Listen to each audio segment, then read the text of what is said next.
مد میں 400 ارب روپے چوری ہوتے ہیں سالانہ، اس میں غریب آدمی کا کیا قصور ہے؟ اور پھر جو بلنگ جو ہے وہ بھی اپنا ملی بھگت سے غریب آدمی کے اوپر اس کا بوجھ ڈال دیا جاتا ہے. اس سے بڑا ظلم اور کیا ہو سکتا ہے؟ اسی طریقے سے آپ دیکھیں کہ جو سبسڈیز دی جا رہی ہیں، ایلیٹ سبسڈی، اشرافیہ کو جو سبسڈی دی جا رہی ہے، اس کا کیا اس کا جواز ہے؟ کوئی اس کا جواز ہے کہ غریب آدمی تو مہنگائی میں پھنس جائے اور ایلیٹ جو کلاس کو سبسڈی ملے؟ یہ میں سمجھتا ہوں کہ اتنا بڑا تفاوت ہے، اتنی بڑی کانٹرڈکشن ہے کہ جتنی جلدی اس کو ہم ختم کریں گے اتنا بھلا اس قوم کا ہوگا. تیسری بات آپ دیکھیں کہ جو سرکولر ڈیٹ ہے، جس کو گردشی قرضہ کہتے ہیں، گیس کا، بجلی کا، اب یہ ملا کے تقریباً 5,000 ارب روپے ہے، یعنی 5 کھرب یا 5 ٹریلین روپیز کا تک جا پہنچا ہے. اور اس کے کئی اس کے فیکٹرز ہیں، میں تفصیل میں نہیں جاننا چاہتا. صرف ایک بات کروں گا اور بات آپ کو قریب سے سمجھ آ جائے گی کہ سرکاری ڈومین میں، یعنی سرکاری محکمے میں، یہ جو جینکوز ہے، جینکوز جو کوئی سرکار خالصاً سرکار چلاتی ہے، وہاں پر جنکس ہیں، جنک پلانٹس جو کہ ڈیزل گزلنگ پلانٹس ہے، اور اس کی جو بجلی وہ بنتی ہے کوئی شاید 60 روپے یا 70 روپے پر یونٹ اس کی لاگت ہے. اس کو اگر بند کر دیں، اس جنگ کو، جو جنکو کے نام پر جنگ ہے، تو آپ کو ایک حد تک آپ وہاں پر اپنے لاسز جو ہیں، نقصانات آپ کم کر لیں گے. مگر بات ہوتی ہے، عمل نہیں ہوتا. کیوں؟ وہ مافیا، وہ ویسٹڈ انٹرسٹ، وہ پیراسائٹس. وگرنہ ایسے پلانٹ، اب بجلی ویسے ہی سرپلس ہے، ہزاروں میگا واٹ بجلی سرپلس ہے. اس کا تو ہم نے سوچا نہیں کہ بھئی سرپلس بجلی کو، اس کی کھپت، اس کی پروڈکٹیو یعنی منافع بخش کھپت کس طرح کی جائے. اس کی کوئی انوویٹو اس کی منصوبہ بندی وہ تو نہیں ہے. وہ جو جنک جو ہے جن میں وہ چلنے چاہیے. اور اس کی سب کو پتہ ہے، یہ ڈیزل مافیا، یہ مشینری کی پرزوں کی خرید و فروخت، اور خدا جانے اور کیا کیا اس میں بلائیں شامل ہیں. لیس سیٹ دین بیٹر کہ ہمیں یہ وہ خرافات ہے، یہ وہ جو کینسر ہے، موذی کینسر، جس نے ہمارے اس خاکی جسم کو بالکل اس کو کھوکھلا کر دیا ہے. میں اور بھی بے شمار یہاں پر مثالیں دے سکتا ہوں. میں نے پی آئی کی مثال اس دن دی آپ کو، 825 ارب روپے کا قرضہ.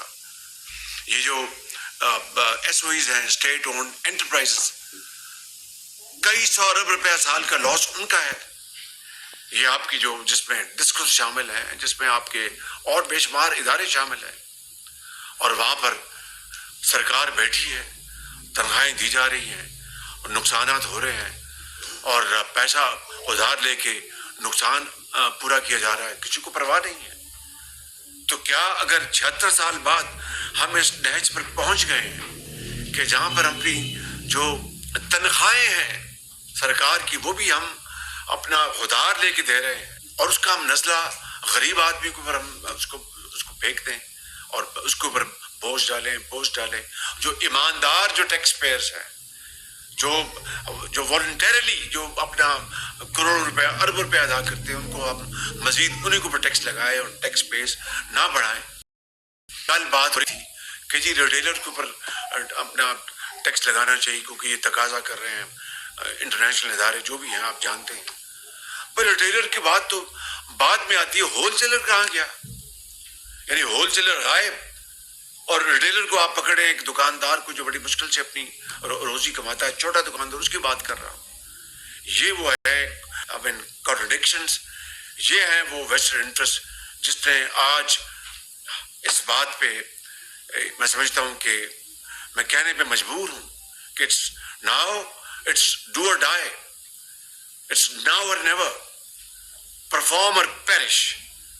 تو میں بڑے ادب سے یہاں پر یہ گزارش کرنا چاہتا ہوں، بہت ادب سے، کہ تمام آنریبل ممبرز آف میری جو کابینہ کے ہیں، کہ آج ہمیں اگر جس ذمہ داری سنبھالی ہے، یہ بیڑا اٹھایا ہے، تو نہ یہ وزارتیں بانٹنے کا معاملہ ہے، نہ یہ میرا اور تیرا ہے، یہ ہمارا ہے، ہمارا کاز، ہماری ذمہ داری. اس کے لیے ہمیں اپنا فل فور، اور یہ جرنی ہے، میں نے تقریر میں بھی کہا تھا، پھر دہراتا ہوں، it's a journey full of blood sweat and sacrifice, nothing else. راستے میں ہمالیہ نما ہمیں چیلنجز آنے ہیں، سمندر آنے ہیں، بڑے بڑے گہرے مسائل کے، مشکلات کے، مگر وہی قومیں وہ تیر کے کنارے لگتی ہیں جن میں جستجو ہو اور لڑ مرنے کا پورا اس پہ ان میں ایک جذبہ ہو، مل کر آپس میں لڑائیاں نہیں لڑنی، آپس کی جنگیں نہیں لڑنی، غربت کے خلاف مل کر جنگ لڑنی ہے، بے روزگاری کے خلاف مل کر جنگ لڑنی ہے، مہنگائی کے خلاف مل کر جنگ لڑنی ہے، کرپشن کے خلاف مل کے جنگ لڑنی ہے. اب یہ میں نے پورے ایک ہفتہ جو میں نے اوتھ اٹھایا، تو میں نے پورا الحمدللہ ہفتہ میں نے لی ہیں، پریزنٹیشن دی ہیں، اور ہر شعبے کی، آپ کی ایف بی آر کی، جو ہماری ریونیو ہے، ہمارے جو دوسرے جو معاملات ہیں، ان سب کے اوپر میں نے میٹنگز لی ہیں. اب آپ بتائیے کہ یہ جو آپ کا جو ایف بی آر ہے، جتنا سال کا ریونیو اکٹھا کرتا ہے، ایک اندازہ ہے، خدا جانتا ہے کہ ایک اندازہ ہے کہ اگر 100 روپے محصولات کی مد میں اکٹھے ہوتے ہیں تو 300 روپے جو ہے وہ بالکل جیبیں اس سے گرم ہوتی ہیں. یعنی 3 گنا زیادہ جو ٹیکس لگے ہوئے ہیں. زیادہ ٹیکس لگانے کی بات نہیں کر رہا، میں تو ان لوگوں میں شامل ہوں کہ حامی ہوں کہ ٹیکس کو ہمیں ٹیکس سلیبس کم کرنے چاہیے تاکہ بزنس بھی چلے، روزگار بھی چلے، اور جو بیس جو ہے اس کو ایکسپینڈ کرنا چاہیے. لیکن جو ٹیکس لگے ہوئے ہیں، چاہے وہ امپورٹ ڈیوٹیز ہیں یا اور آپ کی جو مختلف مدات ہیں، اگر 100 روپیہ اکٹھا ہوتا ہے سال کا تو 300 روپیہ اپنا غائب. یعنی اس کا مطلب اگر 1000 ارب اکٹھا ہوتا ہے تو 3000 غائب، اگر 2000 ارب اکٹھا ہوتا ہے تو 6000 غائب. یعنی یہ ریشو ہے سائفننگ آف کی، لیکیج کی. تو پھر ادھار نہیں لینا تو پھر کیا لینا ہے؟ ملک تباہ نہیں ہونا تو کیا ہونا ہے؟ پاکستان کی معاشی تباہی نہیں تو اور کیا ہوگا؟ یہ ہیں وہ چیلنجز، یہ ہیں وہ مشکلات جس کا آج مجھے سامنا ہے، آپ کو اور پوری قوم کو سامنا ہے. اور اس کی ذمہ داری کس کی ہے؟ وہ منتخب حکومت کی. عوام نے ہمیں ذمہ دار اب ٹھہرانا ہے. ہمیں انہوں نے اگر یہ ووٹ دیا ہے تو ان کی اب آپ جواب دیں. ہم ہیں، اللہ تعالیٰ کو جواب دیں اور عوام کو جواب دیں. میں بڑے ادب سے عرض کرنا چاہتا ہوں اپنی کولیگز کی خدمت میں کہ now we will not deter or delay, no waste of time. ایک سیکنڈ کا بھی وقت کا ضیاع جو ہے میں قبول نہیں کروں گا. اور آپ میری ٹیم ہیں، بہت قابل لوگ ہیں. اپنا it's a combination of youth and experience جو میرے سامنے موجود ہے. تجربہ اور جواں خون، یہی مل کر ایک انجن بنتا ہے جو قوموں کو آگے لے کے جاتا ہے.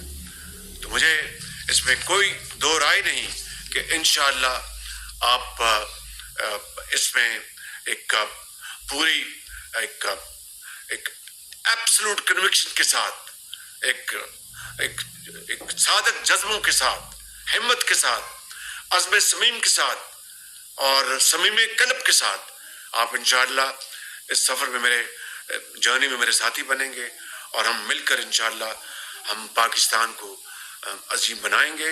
Easier sad then done. جملہ کہنا بہت آسان ہے، کرنا جو ہے وہ نہ صرف مشکل ہے، آج کے دور میں انتہائی مشکل ہے. مگر وہی قومیں آگے بڑھی ہیں، وہی قومیں انہوں نے پہاڑ اور دریا انہوں نے عبور کیے، جنہوں نے فیصلہ کر لیا تھا کہ ہم ہر صورت ہم اپنی منزل پائیں گے. اگر اللہ تعالیٰ کو کچھ اور منظور تو اس کی مرضی، اس کی شان ہے، وہ مالک ہے. لیکن وہ محنت رائے گاہ نہیں، کبھی ظاہر نہیں کرتا. ہم تو خیر اس دین کے ہم پیروکار ہیں. 14 سال پہلے جو ہمیں اللہ تعالیٰ نے عطا کیا، نبی کریم صلی اللہ علیہ وسلم کی وساطت، ہم تو اس دین کے پیروکار ہیں جو محنت کی بات کرتا ہے کہ نماز ادا کرو اور نکل جاؤ اپنے رزق کی تلاش میں. اللہ تعالیٰ تو جو اس دین کو فالو بھی نہیں کرتے ان کی بھی محنت ظاہر نہیں کرتا. تو جو اس مالک کو ماننے والے ہیں، اسلام کے دائی ہیں، ان کی محنت کیوں اللہ تعالیٰ ضائع کرے گا؟